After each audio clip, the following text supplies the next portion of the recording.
చదువుబడిన వాక్య భాగంలో మనం ఎక్కువగా మనకు కనిపిస్తున్న మాట ఏంటంటే నాలుక అనే మాట. నాలుక 5వ వచనంలో నాలుక కూడా అలాగుననే అన్నాడు కదా. అలాగుననే అంటే అర్థం చేసుకోవాలంటే ఎలాగునా అని అర్థం చేసుకోవాలంటే పై వచనం మనం చదవాలి. 4వ వచనం, వాడలను కూడా చురుడి.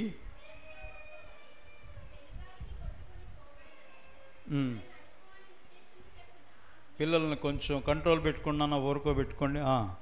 చదవమ్మా. ఓడలు కూడా చురుడి, అవి ఎంత గొప్పవై పెనుగాలికి కొట్టుకొని పోబడినను వాడ నడుపువాని ఉద్దేశము చొప్పున మిక్కిలి చిన్నదగు చుక్కాని చేత త్రిప్పబడ్డం. దేవునికి స్తోత్రం. పడవలు నడిపే వాళ్ళకి దగ్గర మనందరికి తెలుసు, పడవల్లో చుక్కాని ఉంటుంది కదండి.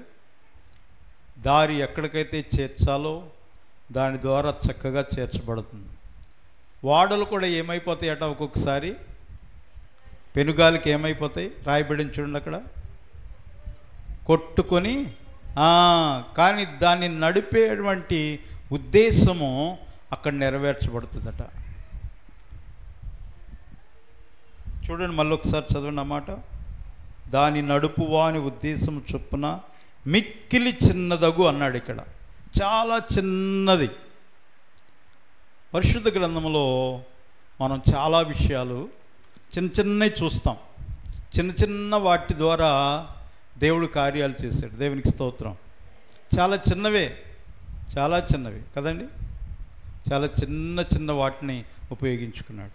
5 రొట్టెలు 2 చేపలు చాలా తక్కువ లేకపోతే చిన్నవి, కానీ ఎక్కువ మంది ప్రజలు తృప్తి పొందేలాగున అందరికీ భోజనం కలుగునట్లుగా ఉద్దేశం ఏంటంటే అందరం భోజనం చేయాలని అక్కడ మంచి ఉద్దేశం ఉంది. దాన్ని యేసయ్య ఉపయోగించుకున్నాడు. దాన్ని తీసుకొచ్చిన వాడు ఎవడో తెలుసా? చిన్నపిల్లాడు. చిన్నోడా పెద్దోడా? చిన్నపిల్లల దగ్గర ఉన్నాయి అవి. ఆ చిన్న పిల్లల ద్వారానే అద్భుతమైనటువంటి కార్యాన్ని దేవుడు చేసినట్లుగా మనం చూస్తున్నాం. ఈ రీతిగా ఎన్నో ఉన్నాయి బైబిల్లో. చిన్న వాటిని ఉపయోగించి యేసు ప్రభు వారి జననం కూడా చిన్న పశువుల తొట్టులో ఉన్నాడు. ఏదైనా చూడండి పరిశుద్ధ గ్రంథంలో ఎక్కువ శాతం చిన్న వాటిని ఉపయోగించి ప్రభు వాడుకున్నాడు. మరి మనం కూడా చిన్నవాళ్ళమే దేవుని దృష్టిలో. ఒక్కొక్కసారి సమాజంలో కూడా మనం అనుకుంటాం మందేముందలే, మనం చాలా చిన్నవాళ్ళం, చిన్న స్థితిలో బ్రతుకుతున్నాము, తక్కువ స్థితిలో బ్రతుకుతున్నాం అనుకోవడంలో తప్పు లేదు. కానీ ఒక విషయాన్ని అదే సమయంలో మనం గుర్తు చేసుకోవాలి. చిన్నవాడినైనా నన్నే, చిన్న ప్రజలనైనా నన్నే దేవుడు వాడుకుంటాడని గుర్తుపెట్టుకోవాలి. దేవునికి స్తోత్రం. హల్లెలూయా. ఒక్కొక్కసారి మనం ఈ రీతిగా కృంగిపోతూ ఉంటాం. కానీ బలపరిచేది ఏంటో తెలుసా? ఇలాంటి చిన్న మాటలే. చిన్నదైనా అవయవం కూడా అంటాడు. 5వ వచనంలో కూడా మనం చదివితే అలాగునే నాలుగు కూడా చిన్న అవయవమైనను బహుగా అదిరిపడుద్ది అంటాడు. ఇక్కడ కొంచెం నెగిటివ్ ఉంది. అక్కడేం పాజిటివ్ చెప్పాడు, కిందేమో నెగిటివ్గా. అంటే కొన్ని చిన్నవి కూడా ఏం చేస్తాయంటే ప్రమాదానికి గురి చేస్తాయి. మరి ఎంతోమంది రాజులు చరిత్రలో మనం చదువుతాం, ఎంతో అదిరిపడ్డారు వాళ్ళ జీవితంలో. వాళ్ళ చావు చిన్న జీవులు. ఈ భూమి మీద ఒక ఆయన ఉన్నాడు, చాలా పరాక్రమశాలిగా బతికాడు. మీకు తెలుసు ఆయన పేరు, బైబిల్లో కాదు బయట. చిన్న దోమ కుట్టింది, చనిపోయాడు. ఎవరు చెప్పండి? ఏమండి? మరి అంత పరాక్రమశాలిగా బతికినోడు ఇంత చిన్న దాంట్లో చచ్చిపోవటం ఏంటి అనుకోవచ్చు. చెడు ఉంది, మంచి ఉంది. కానీ యేసయ్య మంచి విషయాలని నిమిత్తమై ఈ భూమి మీద చిన్న వాటిని ఉపయోగించాడు. దేవునికి స్తోత్రం. హల్లెలూయా. ఏమండి? బ్లేడ్ ఎంతది? చిన్నదే. కొన్ని ప్రమాదాలు మనం చూస్తాం, బ్లేడ్తో కోసేసి హత్యలు, దొంగతనాలు చేసేవాళ్ళు ఉన్నారు. న్యూస్ పేపర్లో మనం చదువుతాం. చిన్నదే అది, కానీ హాని కలిగిస్తుంది. అంటే మనం ఉపయోగించేటువంటి విధానం మనం నేర్చుకోవాలి. నాలుక, బైబిల్ గ్రంథం ఏమంటుందంటే నాలుక ఇంకా చెప్పాలంటే జీవ మరణాలను రెండు అది చేస్తుందట. సాధనం జీవ మరణాలని, అటు నీకు జీవం కావాలనుకో జీవాన్ని ప్రసాదిస్తుంది. ఏంటిది?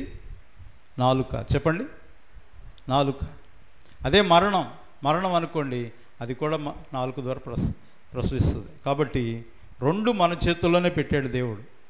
కాబట్టి మనం మాట్లాడేటువంటి మాటలు కూడా చాలా జాగ్రత్తగా ఉండాలని అర్థం. 6వ వచనం చదవండి. నాలుక అగ్నియే, నాలుక మన అవయముల్లో ఉంచబడిన పాప ప్రపంచమై సర్వ శరీరమును మాలిన్యమును కలుగజేయచ్చు ప్రకృతి చక్రం ఏం చేస్తుందంటండి? చిచ్చుపెడదు. అట్లా అని చెప్పి నాలుగు వద్దా? అమ్మో, ఈ నాలుగు బోల్డ్ అని అబద్ధాలు ఆడేస్తుంది, చాలామందిని మోసం చేస్తుంది అని చెప్పి కోసేసుకుంటామా? లేకపోతే కోయించుకుంటామా? ఏమండి, కోయించుకుంటామా? ఇక్కడ అది కాదు అర్థం. కోయించుకోమని కాదు, అవయవం తీసివేయమని కాదు. పరిశుద్ధ గ్రంథంలో ఇంకా ఉంటుంది, నీ కాలు నిన్ను అభ్యంతరపరిచిన ఎడల, లేకపోతే నీ కన్ను నిన్ను అభ్యంతరం చేసిన ఎడల పెరికి పారేయమంటాడు. మీలో అందరు చెప్పండి, ఏమండి నా కన్ను ఎప్పుడు నన్ను అభ్యంతరం పెట్టలేదు అని చెప్పండి. ఎవరైనా చెప్పగలరా? ఎవరూ చెప్పలేం, ఎందుకంటే మన మానవులం. పెరికివేయమంటే అర్థం ఏంటి? పెరికేసి మీరు వస్తే కనుక అందరు గుడ్డి కళ్ళజోడు పెట్టుకొని వచ్చేవాళ్ళు ఇప్పుడు అందరూ, అంతేనా? అంతే కదా. పెరికేయమంటే దాని అర్థం ఏంటంటే, పెరికివేయమంటే అర్థం ఏంటి? తిప్పేసుకో. అది పాపం వైపు తిరుగుతుందా, జీవం వైపు తిప్పేసుకో. మరణం వైపు తిరుగుతుందా, ఉగ్రత వైపు తిరుగుతుందా, ఉగ్రతను నువ్వు చూస్తున్నావా, మరణం పొందేటువంటి స్థితిని నువ్వు కలిగి ఉన్నావా, దాన్ని తిప్పుకోవడం రాకపోతే ప్రభువుని అడుగు, ప్రభువా నా చూపుని తప్పించండి ఆయన. అట్లాగే నాలుకను కూడా ప్రియులారా మనం మాట్లాడేటువంటి విధానము చాలా జాగ్రత్తగా ఉండాలి. దేవునికి స్తోత్రం. పరిశుద్ధ గ్రంథంలో మరి భక్తుడు చక్కగా ఒక మాట చెప్తాడు, నా నాలుక నీ గురించి పాడుతుంది అంటాడు. చూడండి ఆ మాట, కీర్తనల గ్రంథం 45వ కీర్తన మొట్టమొదటి వచనం చూడండి. నా నాలుక త్వరగా రాయువాని కలం వలె ఉందంటాడు. చదవండి ఆ మాట గట్టిగా.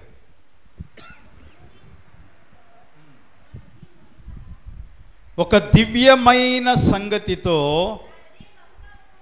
నా హృదయం బహుగా ఉప్పొంగుచున్నది, రచించిన దాని గురించి నేను పలికెదను.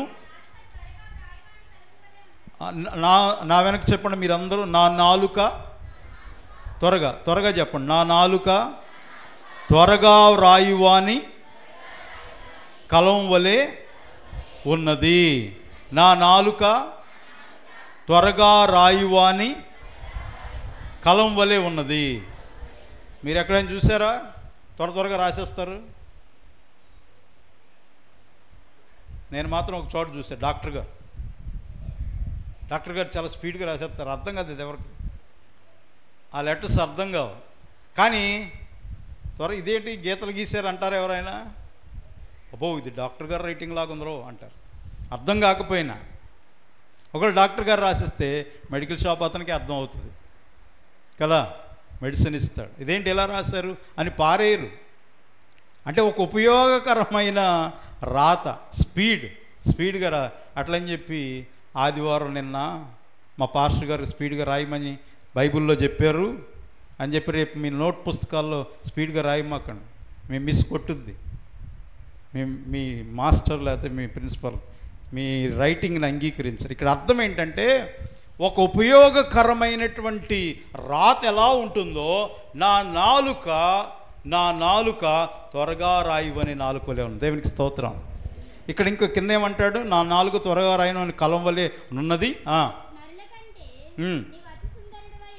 అతి సుందరుడవై ఉన్నావు. దేవునికి స్తోత్రం కలుగును గాక.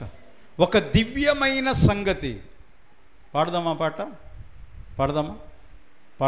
వచ్చా? ఎంతమందికి వచ్చు? ఒక దివ్యమైన సంగతితో నా హృదయము ఉప్పొంగుచును. ఒక దివ్యమైన సంగతితో నా హృదయము ఉప్పొంగెను. ఒక దివ్యమైన సంగతితో ఉప్పొంగెను. యేసు రాజని ప్రియ ప్రభువని క్రీస్తని ఒక దివ్యమైన సంగతితో నా హృదయము ఉప్పొంగెను. హల్లెలూయా. ఏముంది అక్కడ? ఎవరిని గూర్చి పాడతారని ఉంది. పైన చదవండి. నా నాలుక త్వరగా రాయను అనే కలవలే ఉన్నది అన్నది కదా. పైన లైన్ చదివితే మీకు అర్థమవుతుంది. నేను రాజును గూర్చి రచించిన దానిని, దేవునికి స్తోత్రం. ఎందుకు రాజును గురించి అన్నాడంటే, రాజు గురించి ఎక్కువ పాటలు పాడేవాళ్ళు, పద్యాలు పాడేవాళ్ళు.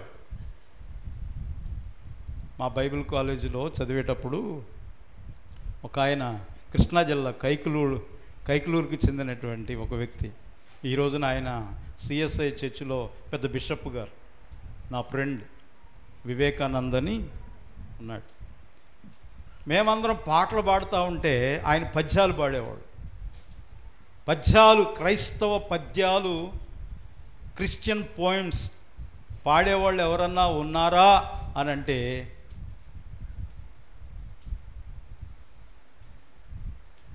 బయటికి వెళ్ళిపోతున్నానా అంటే, పద్యాలు పాడడం, పాటలు పాడడం దేవునికి ఘనత, దేవునికి స్తోత్రం.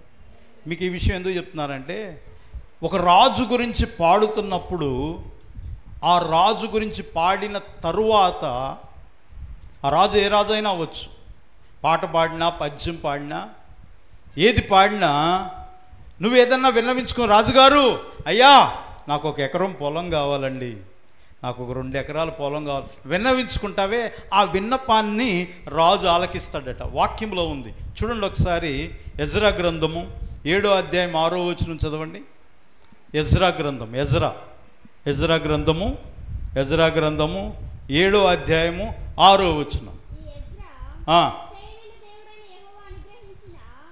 ఇశ్రాయేలు దేవుడైన యెహోవా అనుగ్రహించిన మోషే ధర్మశాస్త్రమందు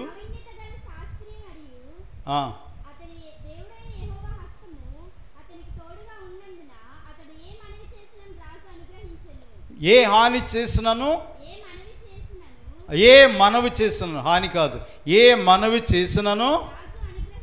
ఎందుకు రాజు అనుగ్రహించాడు? రాజు గురించి పాడాడు. దేవునికి స్తోత్రం. హల్లెలూయా. అందుకని మనం పాటలు పాడాలండి.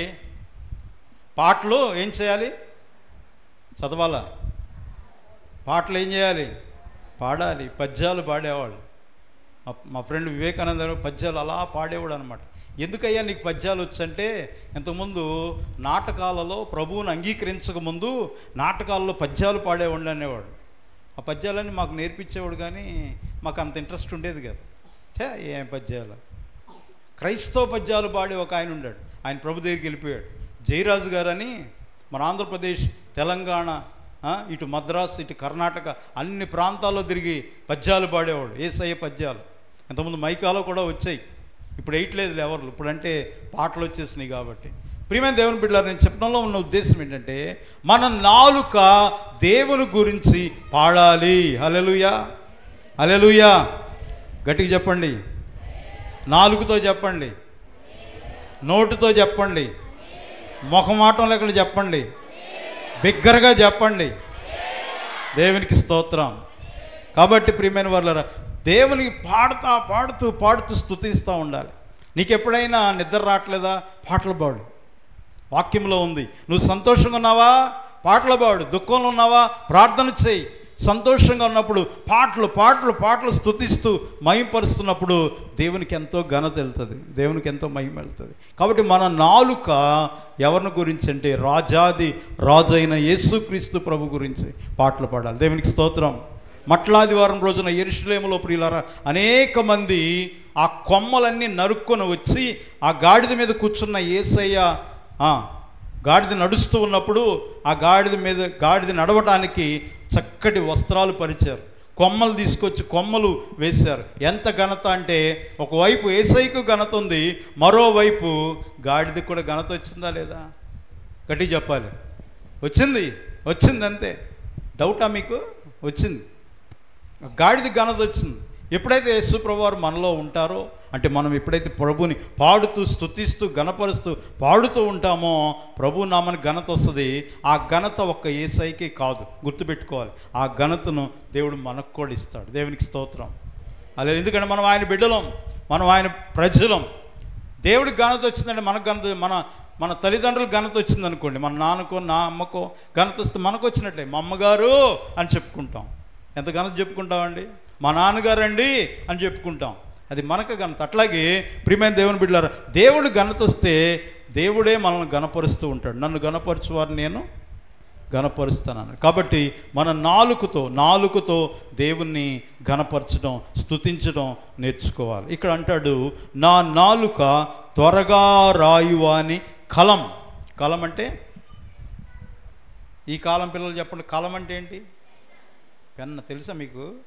బాగా చెప్తున్నారే, మీరంతా ఇంగ్లీష్ మీడియం కదా. దేవునికి స్తోత్రం, మంచిది, బాగా నేర్చుకున్నారు. ఇంతకుముందు కలం అనేవాళ్ళు, ఇప్పుడు పెన్ అంటారు. పెన్నుతో నాలుగుకి పెన్నకేంటి అర్థం? ఒక చిన్న ఉదాహరణ నేను చెప్తాను మీకు.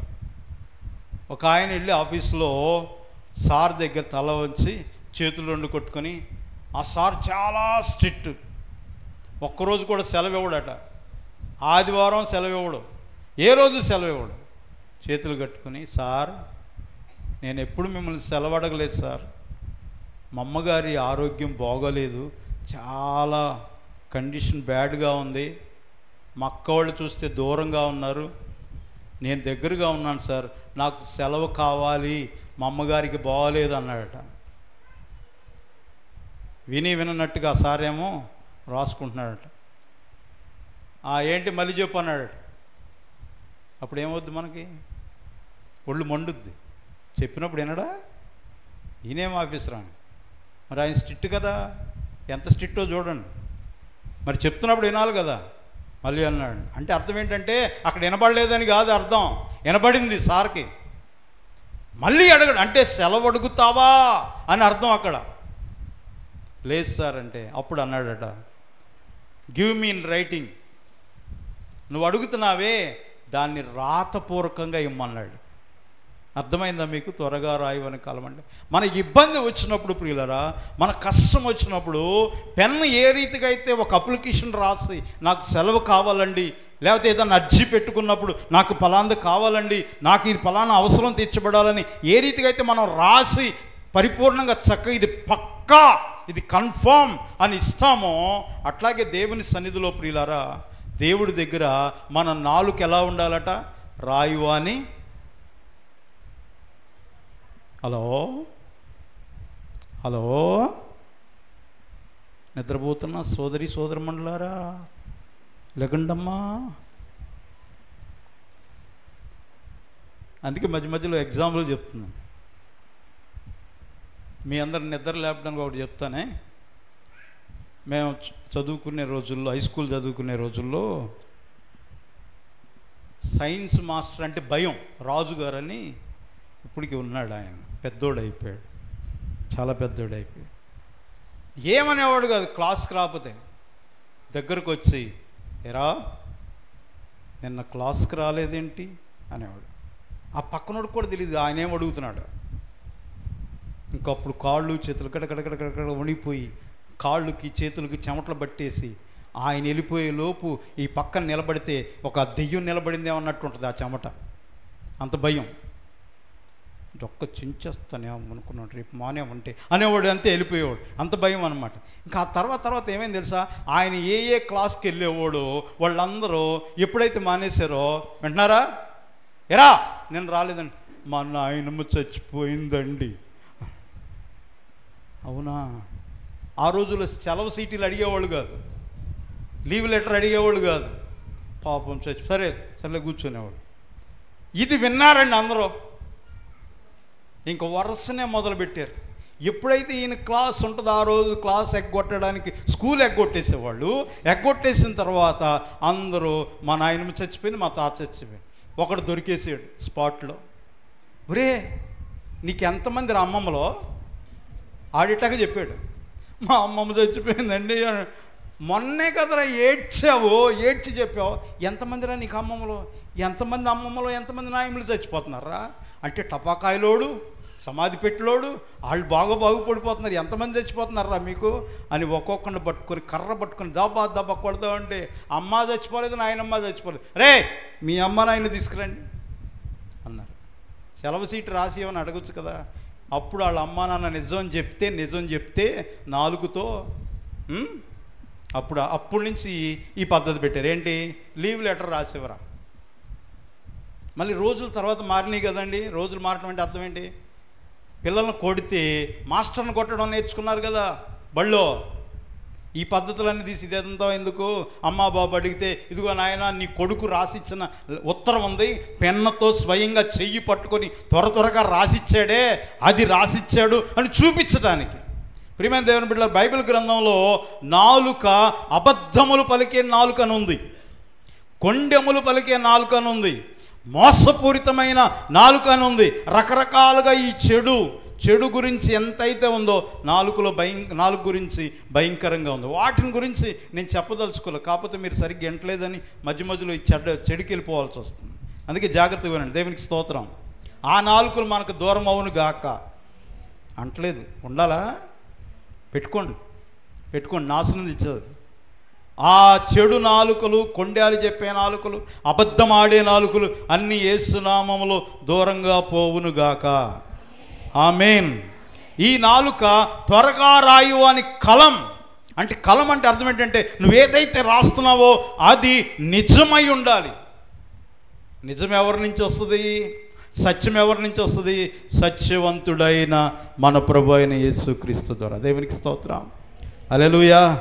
చప్పట్లు కొడుతూ గట్టిగా పాట పాడతాను. పూర్తిగా వెనకుండా కొట్టేస్తున్నారు. చప్పట్లు కొట్టండి, నేను పాట పాడతాను అన్న. మిమ్మల్ని చప్పట్లు కొట్టమన్నానా? అంటే వినికిడిలో తప్పు.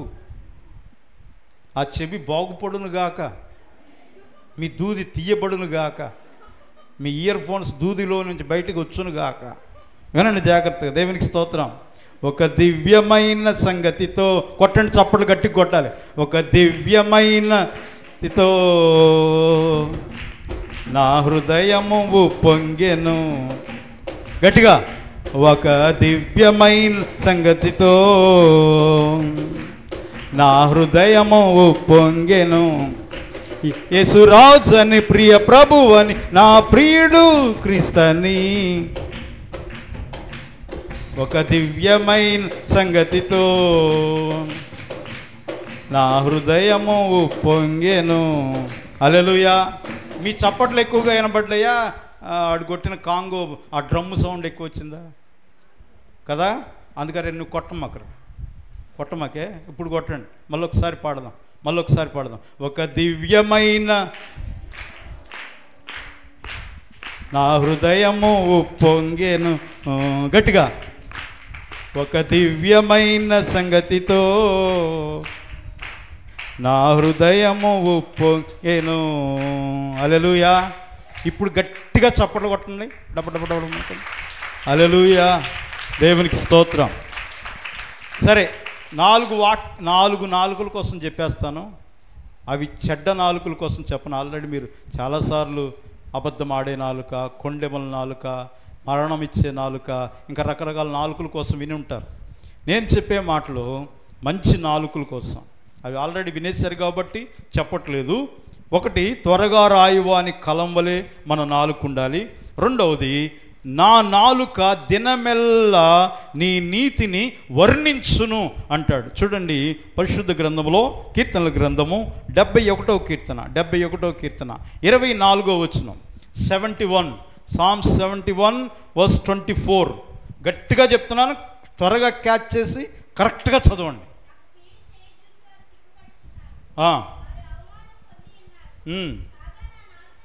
కాగా నా నాలుక దినమెల్లా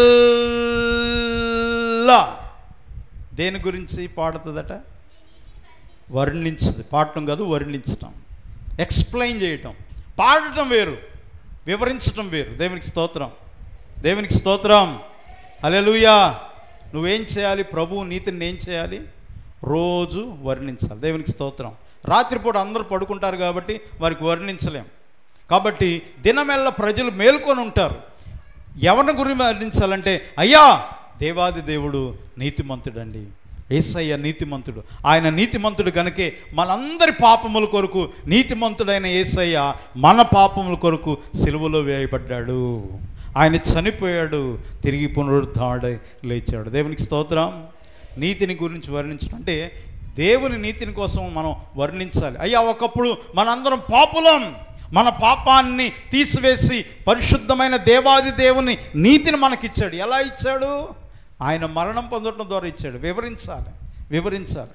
కొంతమంది వివరించలేము, ఒక్కొక్క సమయంలో వివరించలేము, కానీ కొన్ని సందర్భాలు దొరుకుతాయండి, చక్కగా వివరించవచ్చు. దేవునికి స్తోత్రం, దేవునికి స్తోత్రం. సమయం ఎప్పుడైనా ప్రయాణం చేయించినప్పుడు పక్కనే ఉంటారు, లేకపోతే రోడ్డు మీద వెళ్తున్నప్పుడు ఎవరైనా మోటార్ సైకిల్ ఎక్కించుకోమని నిన్ను పర్సనల్గా అడిగితే చక్కగా ఎక్కించుకుని వాళ్ళకు కూడా దేవుని మాటలు చెప్పొచ్చు. అయ్యా దేవునికి ఈరోజు ప్రార్థన చేశారా? అయ్యా దేవుడు మంచివాడు, నీతిమంతుడండి. ఆయన నీతి వలన రక్షణ ఉంది, ఆయన నీతి వలన స్వస్థత ఉంది, ఆయన నీతి వలన ప్రజలు బాగుపడతారు అని చక్కగా వివరిస్తూ చెప్తూ ఉంటే చక్కగా ఆలకిస్తారు. ఎందుకో తెలుసా? దేవుని నీతి వర్ణాతీతం. దేవునికి స్తోత్రం. నువ్వు ఎంతగా వర్ణించాలని అనుకున్నా ఇంకా అత్యధికంగా ఉంటుంది కానీ తగ్గదు. ఎందుకంటే దేవుని నీతి ప్రియులరా అత్యల్పమైనది, అతి ఎత్తైన ప్రదేశం లాంటిది అది దేవుని నీతి. మరి మన నీతి, ఎవరికైనా ధర్మం చేసామనుకోండి అది నీతి అనుకుంటాం, అది మన నీతి. అది ఎవరైనా ఆపదలో ఉంటే ఆదుకో అంటే ఇవన్నీ మంచివే కానీ మన నీతి అది వేరు. అవి చేయాలి చేయొద్దు అంటలేదు కానీ మన నీతి అది. కానీ దేవుని నీతి ఏంటంటే ఎవ్వరు కూడా నిన్ను రక్షించలేని పొజిషన్లో ఉన్నప్పుడు దేవాది దేవుడు రక్షిస్తాడు. దేవునికి స్తోత్రం. ఈ నాలుకనట ఎవరు బాగు చేయలేరట. చూడండి ఆ మాట యాకోబు పత్రికలో ఒక మాట అంటాడు, ఈ నాలుకను ఎవరు బాగు చేయలేరు కానీ దేవుడు ఎంత నీతిమంతుడంటే మన నాలుకలను బాగు చేయగలిగినటువంటి సమర్థత, శక్తి ఒక దేవాది దేవునిలోనే ఉందట. చదవండి 5వ వచనం నుంచి 3వ అధ్యాయము, యాకోబు పత్రిక 3వ అధ్యాయము 5వ వచనం. అటువలన నీ నాలుక కూడా చిన్నవైనను బహుగా అదిరిపడును,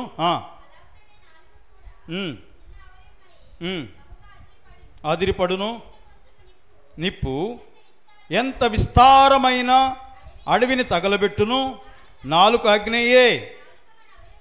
నాలుక మన అవయములలో ఉంచబడిన పాప ప్రపంచమై సర్వ శరీరమునకు మాలిన్యమును కలుగజేయచ్చు. ప్రకృతి చక్రమునకు చిచ్చుపెట్టును, అది నరకము చేత చిచ్చుపెట్టును. ఇప్పుడు వరకు మీరు చెప్పండి, ఇప్పుడు వరకు చదివిన దాంట్లో మంచి ఉందా చెడు ఉందా? చెప్పండి, పర్లేదు. ఏమండి, మంచి ఉందా చెడు ఉందా? మంచి ఉందా? చెడే ఎక్కువ ఉంది. అలాంటి నాలుకను ఎవరు బాగు చేస్తారు? ఈఎన్టీ డాక్టర్ దగ్గరికి వెళ్దామా, లేకపోతే నాలుగు డాక్టర్ దగ్గరికి వెళ్దామా? ఆయన ఏమైనా బాగు చేస్తాడా అంటే దానికి జవాబు కింద రాయబడింది. కొంచెం కింద చదవండి, కింద వచ్చిన చదవండి.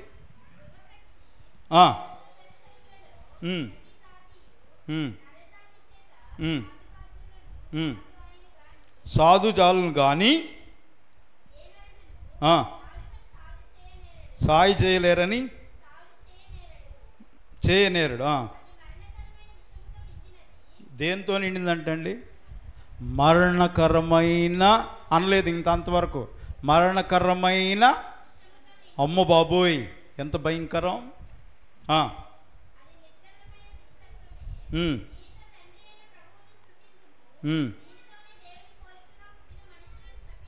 చాలు. మన ప్రశ్నకి జవాబు 8వ వచనంలో, ఏ నరుడను నాలుక సాధు చేయ నేరడు. ఎవరైనా చేస్తారటండి? మీరు అనుకోవచ్చు ఇది ఈ పరిశుద్ధ గ్రంథం ఎంతో కాలం క్రిందట రాయబడింది కదండి, ఆ కాలంలో లేరేమో. ఒకవేళ అట్లా అనుకున్నా ఈ కాలంలో ఎవరైనా ఉన్నారా మన నాలుకను బాగు చేసేవాళ్ళు? ఒకవేళ జబ్బు పడితే ఏమండి, నాలుక మీద ఏమన్నా పుళ్ళు వస్తే దాన్ని బాగు చేయడానికి శరీరరీతిగా బాగు చేయొచ్చేమో కానీ భయంకరమైన కుటుంబాలను నాశనం చేసేది, మరణ విషయంలోనికి తీసుకెళ్ళే ఈ నాలుకని బాగు చేసేవాడు ఎవ్వరూ లేరు, ఒక్క దేవుడు తప్ప. హల్లెలూయా, హల్లెలూయా. అందుకే అంటాడు తర్వాత మాటలో మనం ధ్యానం చేసుకున్న ప్రియమల్లిలో, నీతిమంతుని నాలుక ప్రశస్తమైన వెండి వంటిది అంటాడు. దేవునికి స్తోత్రం. హల్లెలూయా. ఎవరి నాలుక?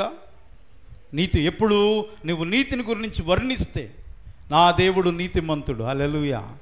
గట్టి చెప్పండి, హల్లెలూయా, హల్లెలూయా. నా దేవుడు నన్ను బాగు చేశాడండి. ఆయన ఎంత నీతిమంతుడంటే పాపాన్ని అంటుకోకుండా నా పాపాన్ని తీసివేశాడు. ఆయన పాపరహితుడు, అలాంటి నీతిమంతుడు ఆయన. పరిశుద్ధమైన దేవాది దేవుడు నీతిమంతుడై ఉన్నాడు. అలాంటి నీతిని గురించి ఎప్పుడన్నా వర్ణించావా? నీ నాలుగుతో వర్ణించాలి, చెప్పాలి, ప్రభు కోసం చెప్పాలి. విశ్వాసకైనా చెప్పు, పర్వాలేదు. ప్రభు నీతి కోసం నీకెంతైతే ప్రభు కోసం తెలుసో. ఎలా ప్రభు కోసం మనం తెలుసుకుంటాం? రోజు వాక్యం చదవడం ద్వారా నేర్చుకుంటాం. రోజు ఆయన గురించి పాడుతూ ఉండాలి. నీతిమంతుల గుడారాలలో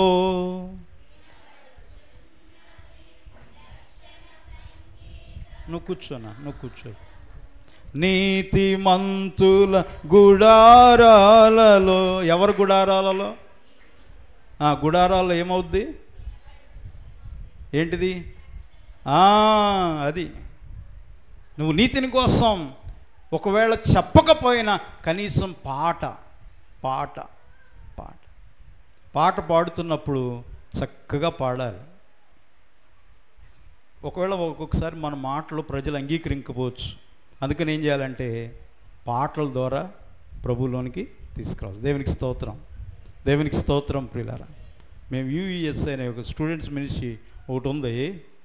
ఆ రోజుల్లో 1992లో చిన్న గిటార్ ఉండేది మా ఫ్రెండ్ దగ్గర. నాకు వాయించడం రాదు, కానీ నేను పాడుతూ ఉంటే ఆ గిటార్ కమ్మగా వాయించేవాడండి. రోడ్డు మీదే, మా స్టేజ్ ఎక్కడో కాదు, రోడ్డు మీద. ఆ పనులకు వెళ్తూ ఉన్న వాళ్ళంతా నిలబడి అలా ఒక 5 నిమిషాలు ఆ పాట వినేవాళ్ళు. అబ్బా ఎంత కమ్మగా ఉంది అని విన్న తర్వాత ఒక పిల్లోడు అడిగాడు, రక్షణ అంటే ఏంటి అన్నా అని అడిగాడు. దేవునికి స్తోత్రం. దేని ద్వారా? పాట ద్వారా. దేవునికి స్తోత్రం. అందుకని పాటలు పాడాలి, వాయిద్యాలు వాయించాలి. చక్కగా పాడుతున్నప్పుడు నీ మాట ద్వారా కాకపోయినా పాట ద్వారా. దావీదు వాయిద్యాన్ని వాయించి ఒక రోగాన్ని బాగు చేశాడు. ఎవరికది? యోనాతానుకా? ఎవరికి? సౌలుకి. దేవునికి స్తోత్రం. అక్కడ దేవుని మాట లేకపోవచ్చు, కానీ సంగీతము ద్వారా దేవుని వాయిస్తూ, దేవుని స్తుతిస్తూ, పాడుతూ, ఘనపరుస్తూ, మహింపరుస్తూ నీ ఇంటిలో నువ్వు పాడుతున్న పాటల ద్వారా చుట్టుపక్కల ఉన్నవారు ఆకర్షించబడతారు.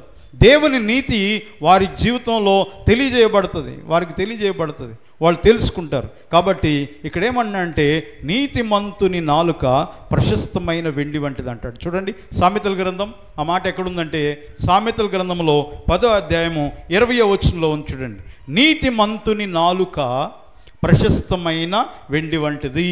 ఈలోపు చదవలేని వాళ్ళు నా వెనక చెప్పండి. చదవగలిగిన వాళ్ళు బైబిల్ తీయండి. చదవలేనటువంటి వారు నీతిమంతుని నాలుక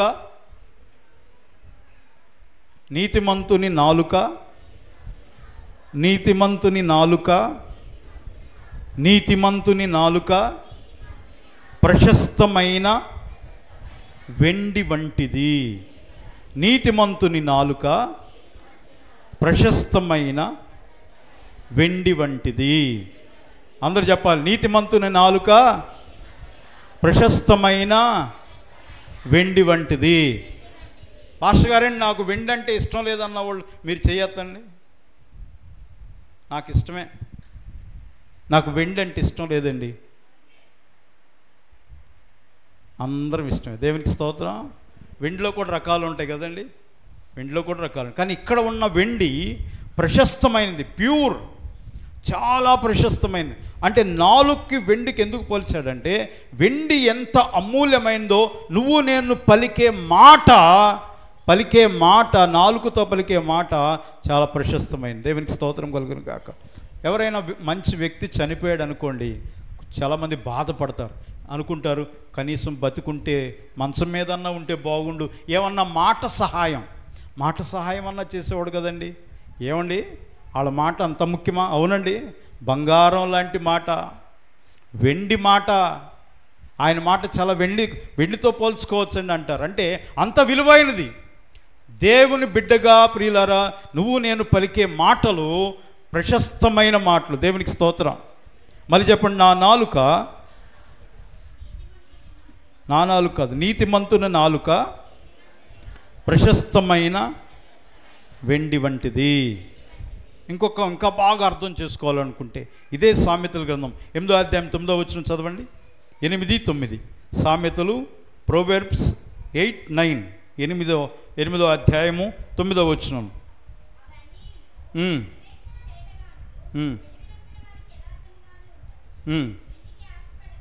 వెండికి ఆశపడక నా ఉపదేశం అంగీకరించాడు. దేవునికి స్తోత్రం. ఇక్కడ ఏమంటాడంటే దేవుని ఉపదేశాన్ని ఎలా పోలుస్తాడంటే వెండి కంటే కూడా ప్రశస్తమైన. దేవునికి స్తోత్రం. హల్లెలూయా, హల్లెలూయా, హల్లెలూయా. 16 చదవండమ్మా. సామెతల గ్రంథము 16వ అధ్యాయము 16వ వచనం. అపరంజి సంపాదించుట కంటే వెండి సంపాదించుట కంటే. దేవునికి స్తోత్రం. దేవుని నోట్లో నుంచి వచ్చిన ఉపదేశం అండి వెండి బంగారాల కంటే కూడా శ్రేష్టమైన. దేవునికి స్తోత్రం. వెండి బంగారాల కన్నా గట్టిగా నా యేసు ప్రేమ వెండి బంగారాల మిన్న అయినది. యేసు ప్రేమ, నా యేసు ప్రేమ.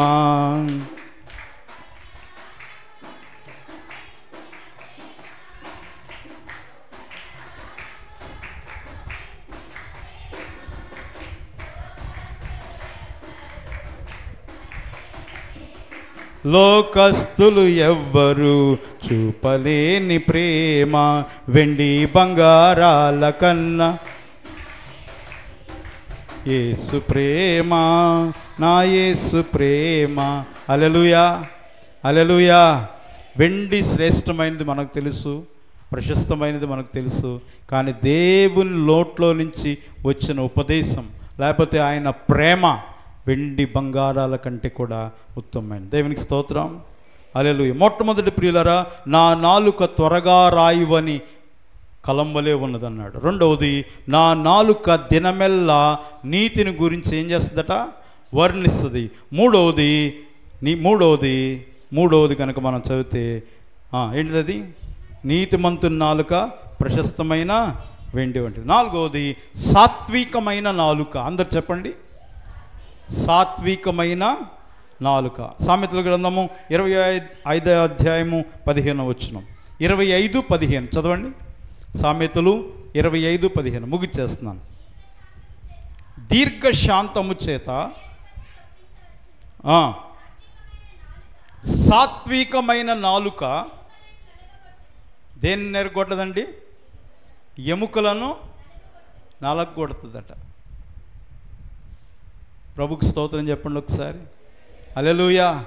సాత్వికమైనటువంటి నాలుక ఎవరి నుంచి కలుగుద్దంటే సాత్వికుడైన దేవుని చేతే. దేవునికి స్తోత్రం.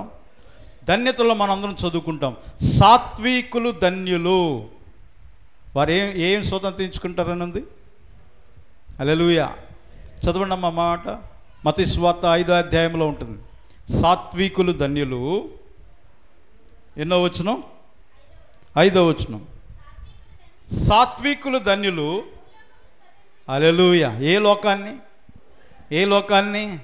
భూలోకాన్ని అంతటిని. చూడండి, యోసేపుకి ఎంతో కష్టం వచ్చింది ప్రియులారా.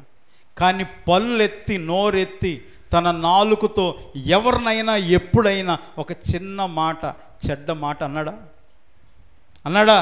రే, మీరు నా అన్నలేనా? మీ రక్తంలో నుంచే కదరా నేను పుట్టుకొచ్చాను అని వాళ్ళని తిట్టొచ్చు ప్రియులారా. కానీ ఒక్క చెడ్డ మాట కూడా పలకలేదండి. పలికాడా? సాత్వికంతో ఉన్నాడు అంతే. రాజుగారి దగ్గరికి వెళ్ళి అన్నాడు, అయ్యా నా అన్నలు వచ్చారన్నాడు. ఎవరు వచ్చారన్నాడు? అది సాత్వికం అంటే. నా దుర్మార్గులు వచ్చారు, నా శత్రువులు వచ్చారు, చిన్నప్పటి నుంచి నా జీవితాన్ని పాడు చేశారు, ఇదిగో మీ దగ్గర బానిసత్వం చేయడానికి ఆ కారకులు వచ్చారు అనొచ్చు కదా. అది వాస్తవమే, కానీ అనలేదు. ఎందుకో తెలుసా? తను కనుక ఆ మాట అంటే ఆ పుట్టిన రక్తానికే విలువ లేదండి. ప్రియమైన దేవుని బిడ్డలారా, మనందరం కూడా క్రీస్తు యేసు రక్తంలో కడుగబడిన వారం. దేవునికి స్తోత్రం. క్రీస్తు యేసు రక్తాన్ని బట్టి మనందరం కూడా ఆయన కుమారులము, ఆయన కుమార్తెలం, ఆయన బిడ్డలం. మనం ఇతరుల కోసం మనం అట్లా చెప్పొచ్చా అంటే చెడ్డ మాటలు చెప్పొచ్చా? లేనిపోయిన మాటలు. ఉన్నది ఉంటే చెప్పొచ్చు, తప్పు లేదు, చెప్పొచ్చు. లేని చెప్పొచ్చు. ఎప్పుడైనా ఎవరి జీవితమైనా పాడు చేసే మాటలు మనం ఎప్పుడు కూడా చెప్పకూడదు. బాగుపడే రీతిగా చక్కటి మాటలు వంచాలి. దేవునికి స్తోత్రం.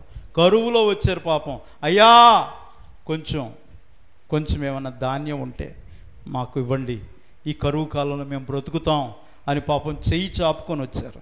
వారి యందు చూపి నా జాలి ఉందో చూసారా ప్రియులారా?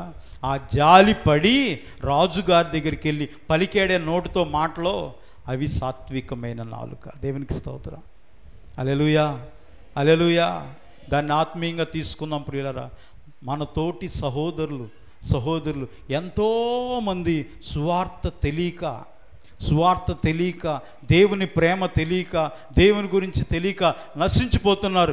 సాత్వికమైన నాలుకతో ప్రభువా నా ప్రియ సహోదరులు నశించిపోతున్నారు ప్రభువా అని ఎప్పుడైనా నీ సాత్వికమైన నాలుకతో ప్రభు దగ్గర విన్నవించుకున్నావా? మొర్రపెట్టావా ప్రభు సన్నిధిలో? అలా మొర్రపెడితే ధన్యుడివే. నిజంగా ప్రజల పట్ల ప్రేమ కలిగిన వాడివే, ప్రేమాప్యాయతలు కలిగిన వాడివే. యోసేపు అట్లాగే చేశాడు. దేవునికి స్తోత్రం. హల్లెలూయా. దానియేలు చేసినటువంటి ప్రార్థన మీరు ఎప్పుడైనా అబ్జర్వ్ చేస్తే చాలా చక్కగా సాత్వికంగా రాజుగారితో డీల్ చేశాడండి. దేవాది దేవునితో కూడా డీల్ చేశాడు ప్రార్థనాపూర్వకంగా. దేవునికి స్తోత్రం. స్నేహితులతో కూడా చాలా చక్కగా సాత్వికంగా మాట్లాడాడు. ఎక్కడైనా అభ్యాసకరం అంటే అసభ్యమైనటువంటి మాటలు కానీ హానికరమైన మాటలు కానీ ఎక్కడైనా పలికేడేమని చెప్పండి. దానియేలు గ్రంథంలో నేను చదివినంతవరకు ఎక్కడా లేవు. దేవునికి స్తోత్రం. అందుకని యేసయ్య కొండ మీద ప్రసంగంలో ఆ మాట అన్నాడు, సాత్వికులు ధన్యులు, వారేం స్వతంత్రించుకుంటారు? భూలోకాన్ని స్వతంత్రించుకున్నాడు. యోసేపు ఆ ప్రధానమంత్రి యొక్క కుర్చీ అంటే ఇంకా ఆ దేశం మొత్తం, ఆ భూమి మీద ఉన్న ప్రతి ఒక్కటి కూడా ఆయన పవర్తో కూడిందే. ఆయనకు అన్నిటి మీద పవర్ ఉంది, సామర్థ్యం ఉంది. ఎలా పొందగలిగాడు? సాత్వికం. కాబట్టి మనం కూడా సాత్వికం కలిగి మాట్లాడాలి. దేవునికి స్తోత్రం కలుగును గాక. హల్లెలూయా. మృదువైన మాట ఏం చేస్తుంది? చల్లార్చేస్తుంది. కోపించు మాట, నొప్పించు మాట కోపాన్ని రేపుతుంది. అన్నల దగ్గరికి వెళ్ళి యోసేపు వెళ్ళి నిలబడారా, చక్క కత్తి ఒరలో పెట్టుకొని, రాజవస్త్రాలు వేసుకొని, రాజు కిరీటం పెట్టుకొని, ఆహా వచ్చారా, ఇప్పుడు కనపడ్డామా మేము అన్నాడా? అసలు ఆ తమ్ముడని తెలియదు. రేయ్ లేకపోతే నేను ఎవరిని అనుకుంటున్నారా? ఆ రోజుల్లో చిన్నగా ఉన్నప్పుడు దర్శనం చూశాను, పనులు మోస్తున్నారని చెప్పాను, దానికోసం నన్ను శిక్షించి బానిసగా చేశారు, ఎట్టి చాకరీ చేశానురా, నా జీవితాన్ని సర్వనాశనం చేశారా అని ఈ రీతిగా బాతాకాన్ని పెట్టుకుంటే ఏమన్నా ప్రయోజనం ఉందా? చెప్పండి ఉందా? ఏముండదు. అందుకని బైబిల్ ఏముంది తెలుసా? నువ్వు ప్రేమించిన వాడినే ప్రేమిస్తే నీకేం ప్రయోజనం? ఏమండి, నిన్ను ద్వేషించేవాడిని కూడా ఏం చేయాలి? ప్రేమించమన్నారు. దేవునికి స్తోత్రం. మృదువుగా చక్కగా మాట్లాడాడు. రాజుగారి దగ్గరికి వెళ్ళి సాత్వికంగా విన్నవించుకున్నాడు. ఓ యోసేపు నువ్వు రాజు అయ్యా, ప్రధానమంత్రివి, నీ ఇష్టం, ఏది కావాలంటే అది చేయొచ్చు. మీ అన్నలకు ఇవ్వాలనుకుంటున్నావా ధాన్యం? ఇవ్వు నీ ఇష్టం అన్నాడు. దేవునికి స్తోత్రం కలుగునుగా. ప్రియులారా, పొతీఫర్ భార్య మరి భయంకరమైన శోధనలో యోసేపును పడవేయాలని చూసింది. కానీ అప్పుడు కూడా సాత్వికంగానే ఉన్నాడు. లోకానికి చూస్తే ఒక చేతగాని వ్యక్తిలాగా కనబడ్డాడు. కానీ ఏ సాత్వికంతో అయితే ఉన్నాడో ప్రియులారా, మొత్తం భూలోకం అంతటికి కూడా ఈ రోజు కూడా 2025 సంవత్సరంలో కూడా యోసేపు కోసం చెప్పుకుంటున్నామంటే ఎంత ధన్యుడు, ఎంత ధన్యుడు. దేవునికి స్తోత్రం. హల్లెలూయా. రూత్ ఏమంది? వెళ్ళవమ్మ చాలు, కానీ నీతో నేనేమొత్తానులే, ఓర్ప వెళ్ళిపోయింది కదా, నేను కూడా వెళ్ళిపోతాను అన్నాడా? అనలేదు. సాత్వికంతో పలికింది, అమ్మా నీ దేవుడే నా దేవుడు, నీ దేశమే నా దేశం, నీ రాజ్యమే నా రాజ్యం, నువ్వెక్కడుంటే నేను అక్కడ. చెప్పండి మీరు ఒక్కసారి మనస్ఫూర్తిగా ఆలోచించి చెప్పండి, నయోమి దగ్గర ఏముంది? నేను పలికిన మాటల్లో జవాబు ఉంది. నయోమి దగ్గర మోయాబు దేశాన్ని వదిలేసి మళ్ళీ తిరిగి బెత్లెహేముకి వచ్చేటప్పుడు ఆయన దగ్గర ఏముంది చెప్పాలి? ఏమి లేదు, భౌతికంగా ఏమి లేదు. కానీ ఒక్కటి ఉంది, దేవుడు ఉన్నాడు. దేవునికి స్తోత్రం. అందుకే అంది, నీ దేవుడే. అత్త, నీ మెడలో ఉందే హారము నీ హారమే నా హారం, నీ బ్యాంక్ బ్యాలెన్సే నా బ్యాంక్, నీ పట్టు చీరలే అందా చెప్పండి. నీ పొలమే, మామయ్య గారు ఇచ్చిన పొలమే నా పొలం అందా? ఏమన్నా ఉంటే మాత్రం అత్త అది కౌగులించేసుకోండి.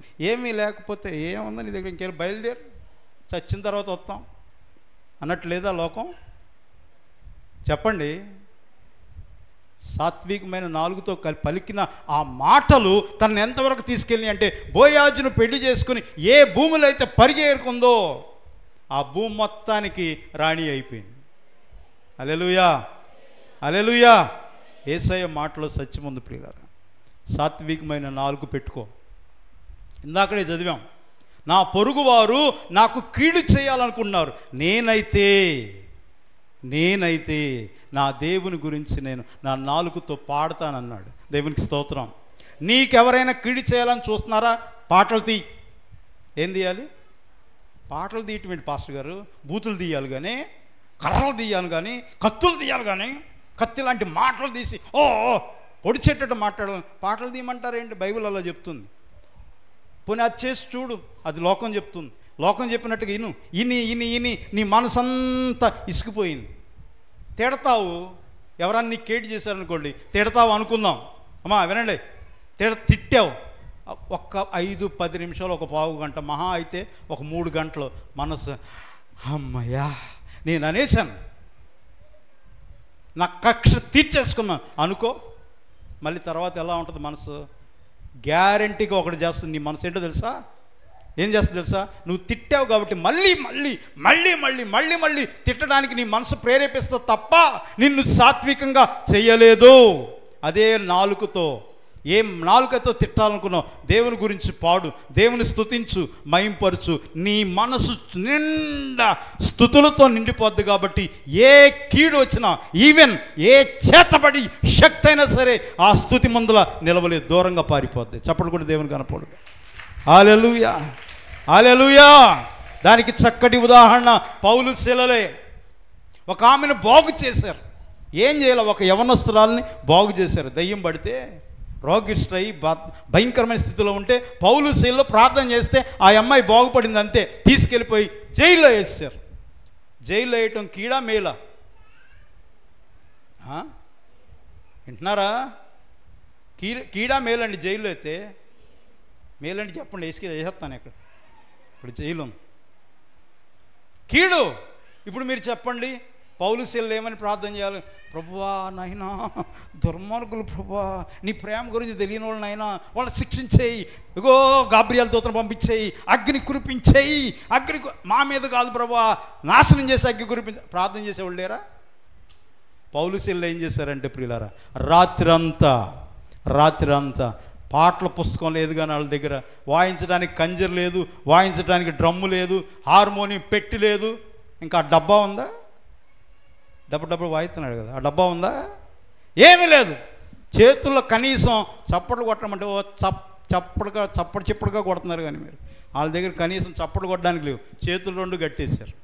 కానీ నాలుకతో ప్రియులారా, నోటితో ఒక్కొక్క పాట పాడుతూ ఉంటే, హల్లెలూయా హల్లెలూయా, ఒక్కొక్క పాట పాడుతూ ఉంటే మరి ఏ రాగంలో పాడారో, ఏ తాళంలో పాడారో కానీ దెబ్బకు భూకంపం వచ్చేసింది. దేవునికి స్తోత్రం, దేవునికి స్తోత్రం.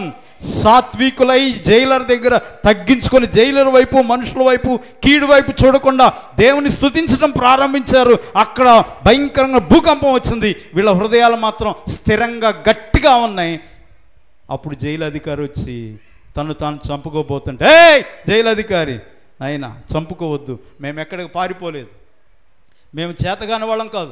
జైలు అధికారికి కూడా తెలుసు అన్యాయంగా పట్టబడి అన్యాయంగా జైలుకి వచ్చారని తెలుసు, న్యాయమే నిర్దోషులని తెలుసు. కానీ జైలర్ ఏం చేస్తాడు చెప్పండి? ఒక్కొక్కసారి మన సమస్యలు వచ్చినప్పుడు పెద్ద పెద్ద వాళ్ళతో చెప్పుకుంటాం, వాళ్ళు కూడా ఏం చేయలేరు, ఏమీ చేయలేరండి. అంత భయంకరమైన పరిస్థితుల్లో పాటలు పాడితే జైలు అధికారి దగ్గర ఆ భయంకరమైన స్థితి చూశారు. కానీ అందరూ పారిపోయారు అనుకొని పౌలు శీలలు కూడా పారిపోయారు. ఎవరిని చంపినా చంపకపోయినా జైలు అధికారిని చంపేస్తారు. ఎందుకో తెలుసా? పౌలు శీలను ఎలా వదిలేసావురా, వేరే వాళ్ళని వదిలేసావంటే, అమ్మ ఆయన కొంచెం కంట్రోల్లో పెట్టుకో పాప,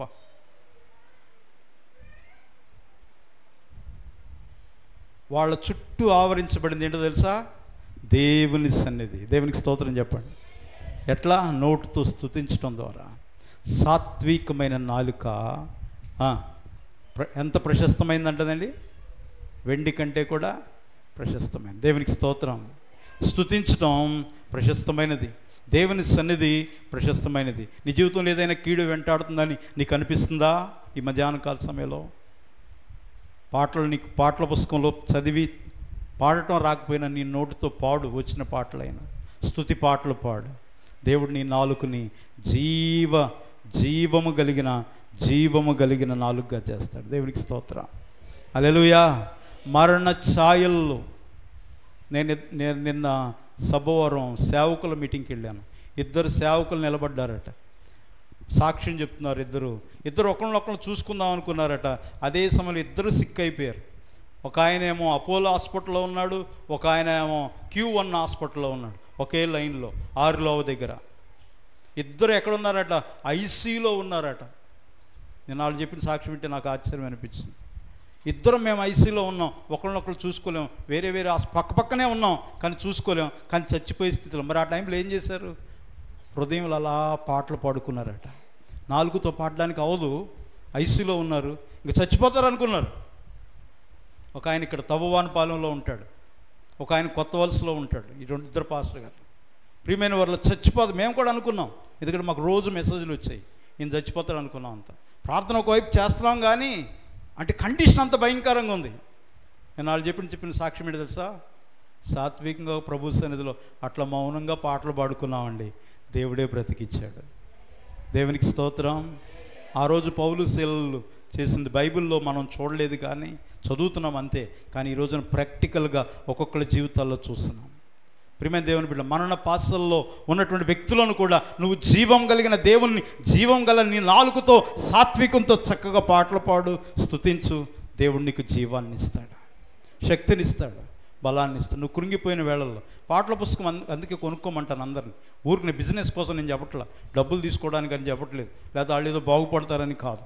ప్రతి ఒక్కరి దగ్గర ఏదో ఒక పాటల పుస్తకం చక్కగా చిన్నది పెట్టుకొని పొద్దున్నే ఒక్క పాట అయినా పాడి, ఒక కీర్తన చదువుకొని చక్కగా ప్రారంభించండి. మీ కష్టాల్లో ఉన్నప్పుడు కూడా అది మీకు సహాయం చేస్తుంది, మీకు ఉపయోగపడుతుంది. ప్రియులారా, పౌలు శీలకు ఉపయోగపడింది. మరి ఇంకా ఎంతోమంది భక్తులు ఉన్నారు బైబిల్. యోసేపుకు ఉపయోగపడింది, రూతుకు ఉపయోగపడింది. ఎందరూ కూడా చక్కగా ప్రభువులో స్థిరంగా ఉండగలిగారు. దానికి కారణం నా నాలుక. దేవునికి స్తోత్రం. హల్లెలూయా. నా నాలుక త్వరగా రాయవని కాలములే ఉంది, నా నాలుక నీ వాక్యముల గురించి పాడతాడని ఉంది. ఎందుకు ఈ మాటలు చెప్తున్నానంటే ఆ మాట ఉంది. ఒక్క మాట చదువుకొని ప్రార్థన చేసుకుందాం. చూడండి, కీర్తనల గ్రంథం 119వ కీర్తన 71వ వచనం. 119వ కీర్తన 119 పెద్ద అధ్యాయం. పెద్ద అధ్యాయం 71వ వచనం 72వ వచనం. నేర్చుకున్నట్లు నేను నీ కట్టడలు నేర్చుకున్నట్లు నాకు మేలాయను. వేల కొలది వెండి బంగారు నాణ్యముల కంటే నీవిచ్చిన ధర్మశాస్త్రము నాకు మేలు. నీ చేతులు నన్ను నిర్మించి నాకు రూపు ఏర్పరిచెను. నేను నీ ఆజ్ఞలు నెరవేర్చుకున్నట్లు నాకు బుద్ధి దయచేయము. నీ వాక్యం మీద నేను ఆశ పెట్టుకొని ఉన్నాను. నీ యందు భయభక్తులు గలవారు నన్ను చూసి సంతోషింతురు. నీ వాక్యమును గూర్చి నా నాలుక పాడునని లేదా? 70 చదువునా? 70.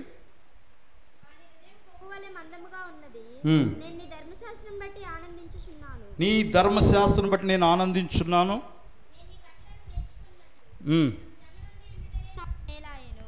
71, 72 అనుకుంటా. కింద చదువమ్మా.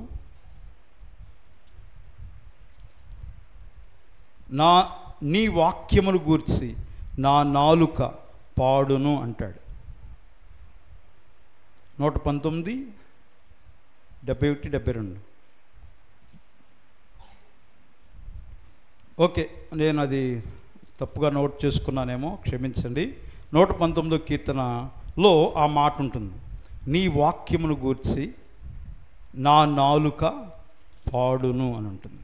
కాబట్టి అందుకని మనము అత్యధికంగా పాటలు పాడటం, దేవుని స్తుతించడం నేర్చుకోవాలి. కాబట్టి ఆరాధన ప్రారంభించినప్పుడు ప్రియులరా, పాటలు పాడుతున్నప్పుడు మన సంఘంలో చాలా తక్కువ మందిగా ఉంటున్నాం. ఎక్కువ మందిగా ఉండి దేవుని పాటలు పాడుతూ స్తుతిస్తూ మహింపరుస్తుంటే ఎంత ఘనత వస్తుంది. కాబట్టి ఎక్కువ పాటలు పాడడానికి మీ జీవితంలో నేర్చుకోండి. దేవుడు ఈ కొద్ది మాటలు వినికిడిలో దీవించునుగాక. ఆమేన్. ప్రార్థన చేసుకుందాం. ఏమండి 172? ఓకే, 172లో ఉందంట చూడండి.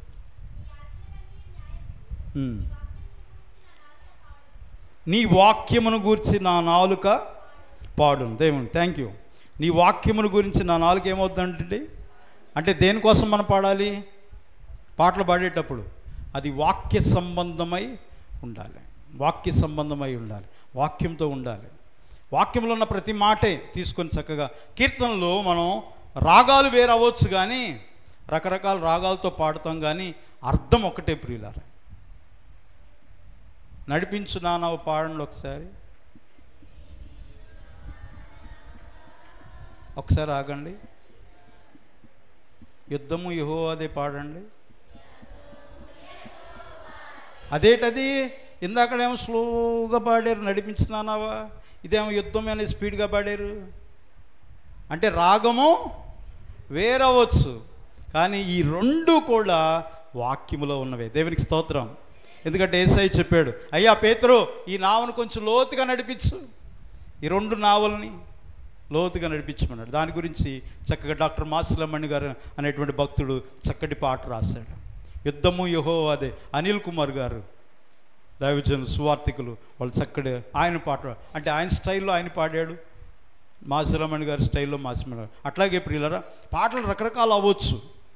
అట్లా అని చెప్పేసి మీ ప్రత్యేకమైన పాటలు పాడుతున్నారు చూసారా, కూనీలు రాగాలు చేసేస్తున్నారండి. రాగం చక్కగా నేర్చుకోండి, ఫస్ట్ నేర్చుకోండి ఇంట్లో. అందుకే అంటాను, మీకు టైం లేదా రండి ఇక్కడ మందిరికి వచ్చి చక్కగా పాటలు ప్రాక్టీస్ చేయండి. పాటలు ప్రాక్టీస్ చేస్తూ పాడండి. అమ్మోహో మొదలెట్టిందిరా నాయనో ఎప్పుడైపోద్దో అన్నట్టు చూడకూడదు, ఇంకా కొంచెం వినాలనిపించాలి. దేవునికి స్తోత్రం. హల్లెలూయా. నీ వాక్యం గురించి నా నాలుక ఏమవ్వాలి? పాడాలి. కాబట్టి పాటలు పాడుదాం, దేవుని స్తుతిద్దాం, చక్కటి నాలుకలు పెట్టుకుందామండి. అబద్ధపు నాలుకలు వద్దు మనకి, కొండల నాలుకలు వద్దు, మోసం చేసే నాలుకలు మనకొద్దు. చక్కటి నాలుకలు పెట్టుకుందాం. ఆ రీతిగా ఉండటానికి పరిశుద్ధాత్మ దేవుడు మనకి సహాయం చేయనుగాక. ఆమేన్. ప్రార్థన చేసుకుందాం. ప్రేమగల తండ్రి యేసయ్యా, మా నాలుకని మీ స్వాధీనంలో ఉంచుకోనండి. నీ వాక్యములో ఉంది నాయన, ప్రతి మోకాలు వంగును, ప్రతి నాలుక ఆయన గురించి పాడుతుంది, క్రీస్తే ప్రభు అని ఒప్పుకుంటుందని. అలాంటి ఒప్పుదల దయచేయి. మా ప్రియ బిడ్డల్లో ఇంకా ఎవరైనా క్రీస్తు ప్రభుని అంగీకరించకపోతే వాళ్ళ నోటితో క్రీస్తే ప్రభు అని, క్రీస్తే దేవుడని ఒప్పుకోవడానికి సహాయం చేయండి. ఎవరైతే ప్రభు కొండాలు, అబద్ధాలు, రకరకాల నాశనం చేసే ఈ నాలుక ఉందే ప్రభువా, నీ వాక్యం చెప్తుంది, అది మమ్మల్ని నరకపాలు చేస్తుందట, స్వనాశానికి తీసుకెళ్ళి. అయ్యొద్దు ప్రభువా, ఆ విధమైన నాలుకలు మాకు వద్దు నాయన. సాత్వికమైన నాలుక దయచేయి. నీ నీతిని గురించి వివరించే నాలుక దయచేయి. నీ వాక్యమును గురించి పాడే నాలుక దయచేయి. యేసయ్య నామములో ప్రార్థించి అడిగి పొందుకొని ఉన్నాము తండ్రి. ఆమేన్.